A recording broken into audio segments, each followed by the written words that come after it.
Hey everyone, this week we're going to be working on a little hedgehog. I don't have a finished one with me right now to show you, so we're just going to walk through the process and you'll see what it looks like at the end. To start with, I'm going to be using some white wool. This is a carded wool, but you can use any kind of wool that you have. And I am going to roll it into a ball to start the body of my little hedgehog.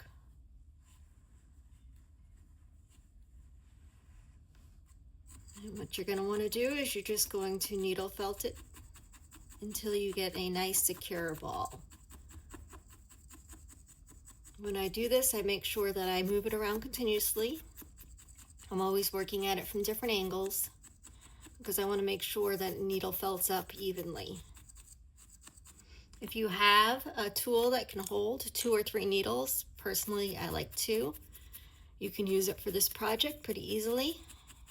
It might speed up your needle felting a little bit.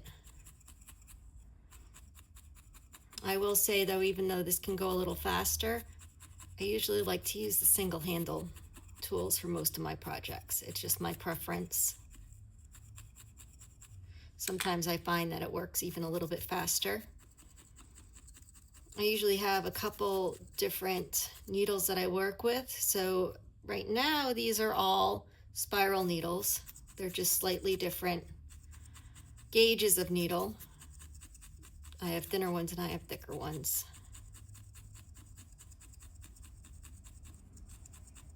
But I find that the spiral needles felt up really well and really fast. They are my go-to needle for the majority of my projects. So you're just going to be working your way around your wool ball. If you have finger guards and you're not so sure that you're not going to catch your fingers, it is definitely good to wear them. I like to live life dangerously and try my hardest to keep my fingers out of the way. So I tell my needles apart by the pictures that I have on them. Makes it easy for me to see which needle is in which handle. Also makes it fun to needle felt with.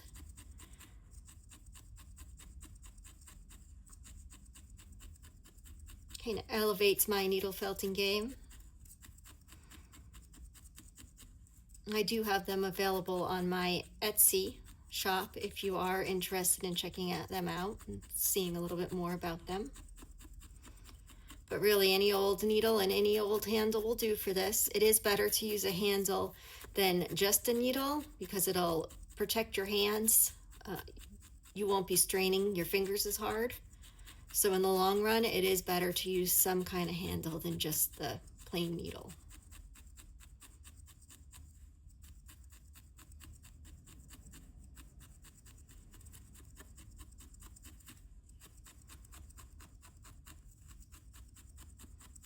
So this part is what takes the longest. You're just trying to knit all the wool together.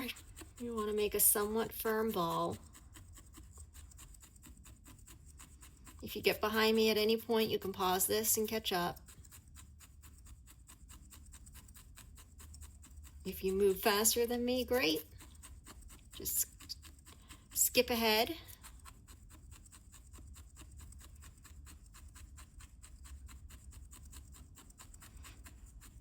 I like to make sure that the start of my projects are well needle felted though. So I like to take my time with them. And again, you just want to come at it from all angles so you are needle felting around the whole thing evenly. I use these little hedgehogs as little pocket friends. I also make ornaments out of them for Christmas. Little hedgehog ornaments. They're a great gift to give to people. I do hedgehogs, I do birds, cardinals, snowmen, little penguins. It's a great fun gift for Christmas, a new needle felted ornament.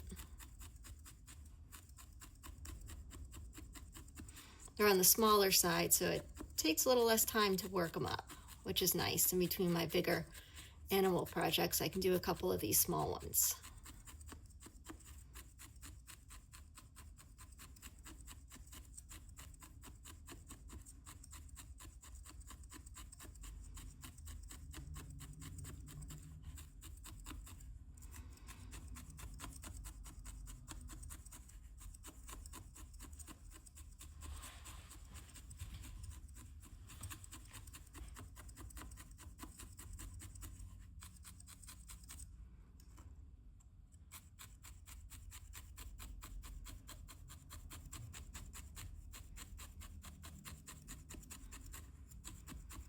So usually for these spirals, I use a 36, a 38, and a 40. And I like to start off with my thicker needles, which would be the 36, to needle felt it up a little faster, and then I'll work up to thinner needles as I go. So when you're needle felting like this, it seems like it's never going to completely felt together. You're working and you're working and you're working and you're not getting anywhere. And then all of a sudden it really starts to felt together and come together as a project. And that's what I'm getting to right now. I'm finally getting to that point where I've needle felted it enough that you can really start to see it and feel it take shape. And you're gonna have a little bit more resistance as you needle felt once you get to this point. And that's just telling you that it is felting up how you want it to. And just keep going.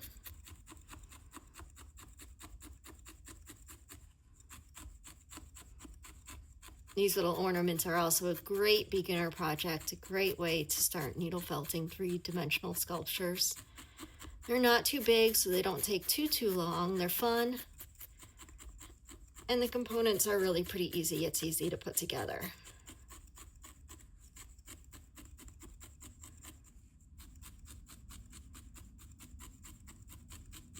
And just remember to wear your finger guards or watch out for your fingers.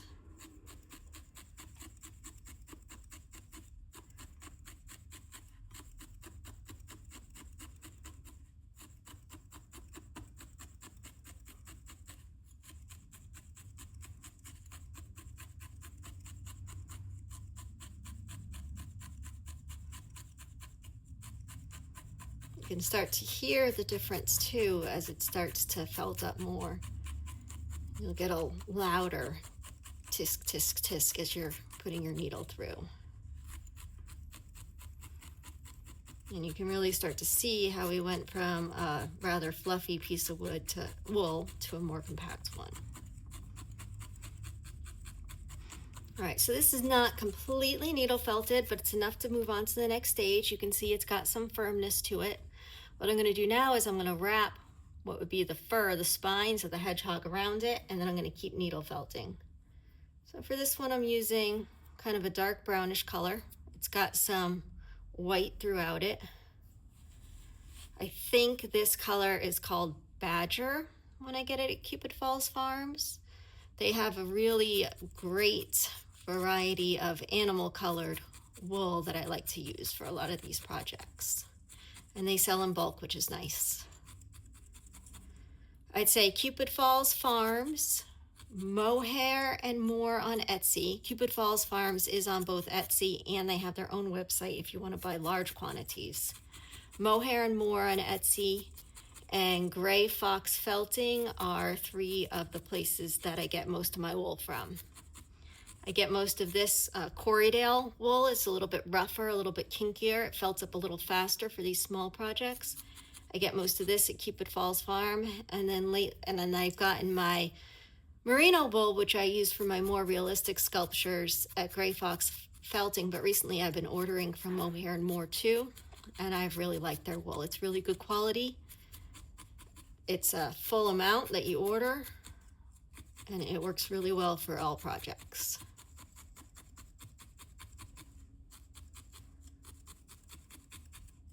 I'm not affiliated with any of them. I just like to share where I get things from because I always get questions about it. We can't buy wool locally, so I have to order it from different companies.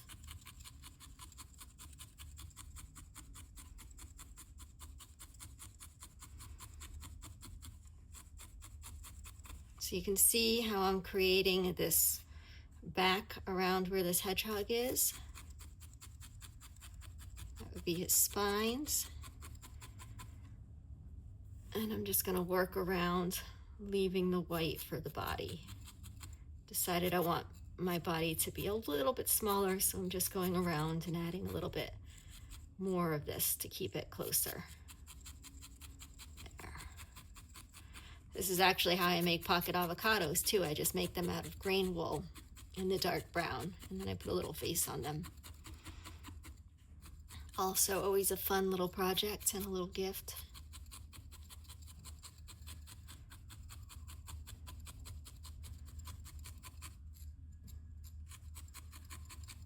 I'm going to switch to my 2-prong for a little bit. Just get this felted up quickly. I usually pull out this double needle when I get to the point that it's already mostly felted. And I'm just using it to finish stuff up and tighten it.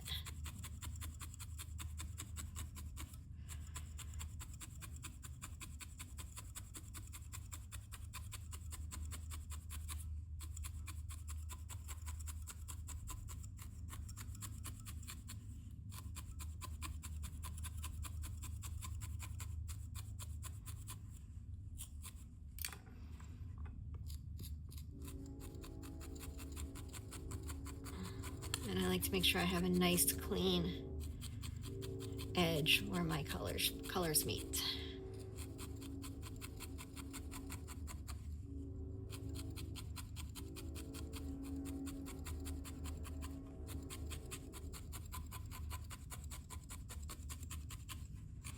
So the reason why I could leave a little bit of give in my center white ball was because I knew I would be needle felting it more as I added on the dark color. So I didn't need it to be completely finished.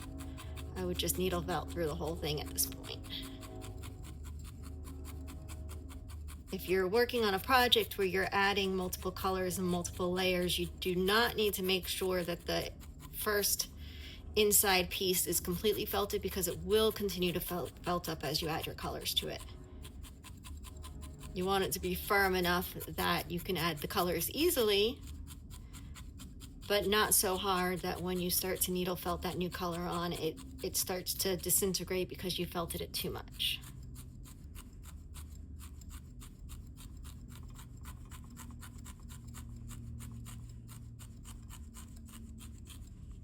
So you can see it's felting up even more at this point.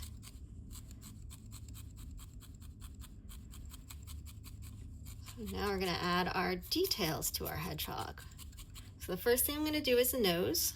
For the nose, I like to use a little bit of a tan color. And I just needle felt this up a little bit because I want to make sure that it stays raised up from the body of the hedgehog. So it doesn't need to be tightly needle felted, but you do want it to be a little bit needle felted. And then it's going to go right here about 1/3 of the way down.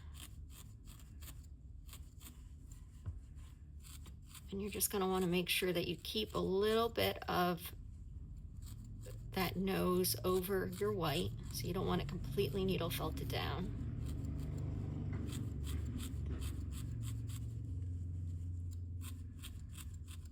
And then I'm going to go ahead and put my 2 eyes in for placement. So I'm just going to use a little bit of this black for the eyes.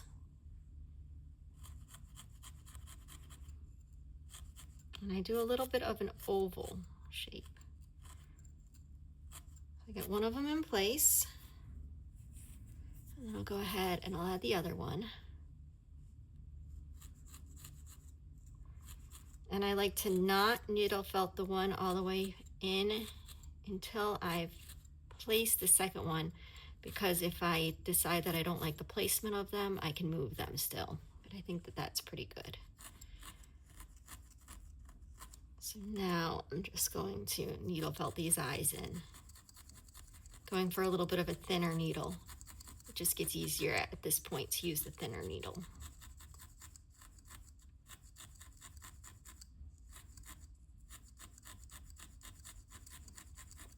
And I just want to make sure that I get them needle felted all around. I am making a little divot here. I am trying to create a little bit of relief between the eyes and the rest of the face.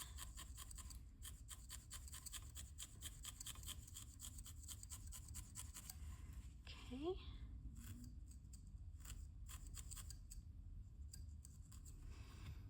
I'm going to touch up just this edge right here a tiny bit with this white, because when I was needle felting in my brown, it pushed a little piece of it right here. So I'm just going to add a little bit more white to cover up where that brown wool bled through. I think that's the thing I like most about needle felting. It's almost erasable. You can keep adding layer after layer and tweaking it until you get it how you like it.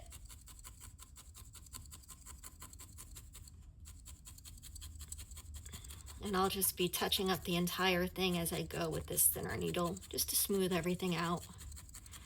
When you finish off with a thinner needle, you get a smoother finish, smaller holes, so it finishes a little bit finer.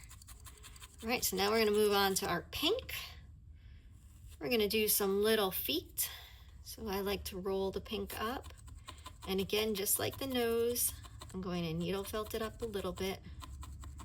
Just roll it around to get the general shape. If you're comfortable, you can do this between your fingers, preferably with your finger guards if you use them. But you just need to be very careful that you know where your fingers are.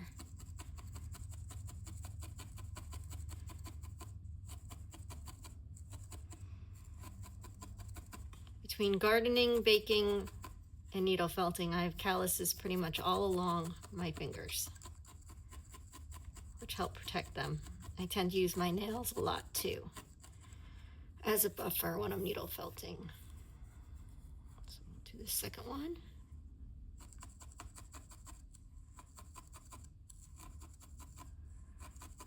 And again, I'm just kind of rolling it around, trying to get an even finish on it.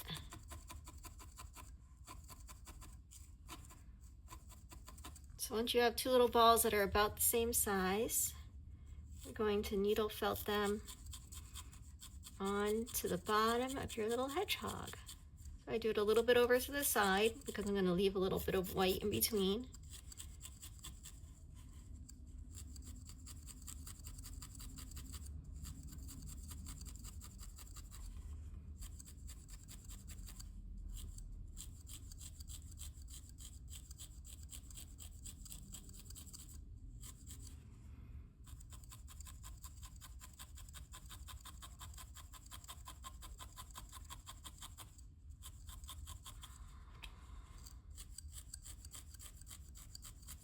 Okay, there's one foot, and we're going to do a second foot.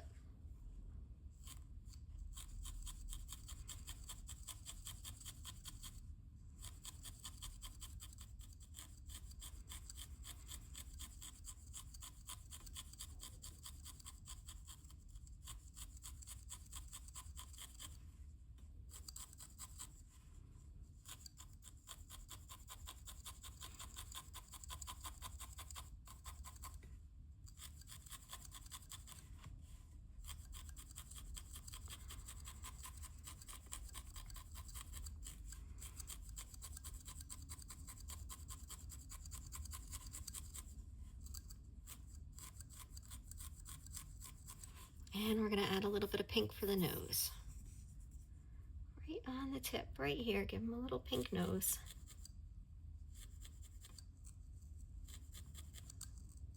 And you do that by just trying to needle felt into the same area until you get the shape of your nose. Do a little bit of touching up. And this is just where I like to refine everything.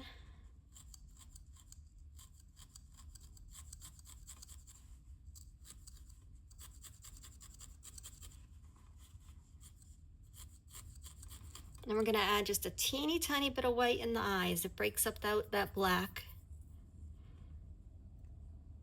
Adds a little cuteness.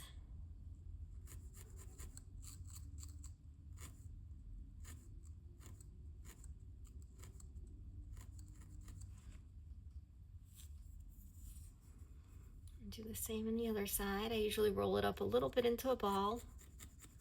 And I try to go in the same spot and then go in a second spot just next to it to make sure I don't completely lose my white. So you can see how just that little bit of white right there makes his face so much cuter.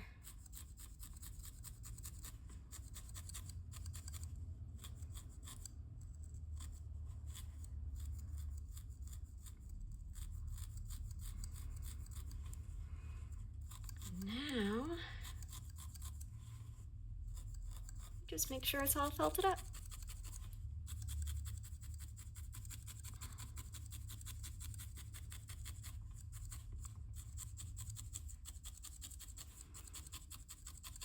I'll probably go over this just a tiny bit more with my needles, just to make sure that it's smoothed out. But to keep this video from getting too long, I won't bore you with the last couple minutes of me just finessing everything, but really I would just be going around and making sure it's all needle felted. And then when I'm done, I'll take a little eye hook and find where I put my glue. I usually like to use this E6000 glue. And I would just make a hole with my needle in the top. Get a little glue, my little eye hook. Actually, I'm gonna get a bigger needle so I can make a little bit more of a hole, so I don't lose it when I pull my needle out. Put my little hook in the top, and let's get him a little hanger.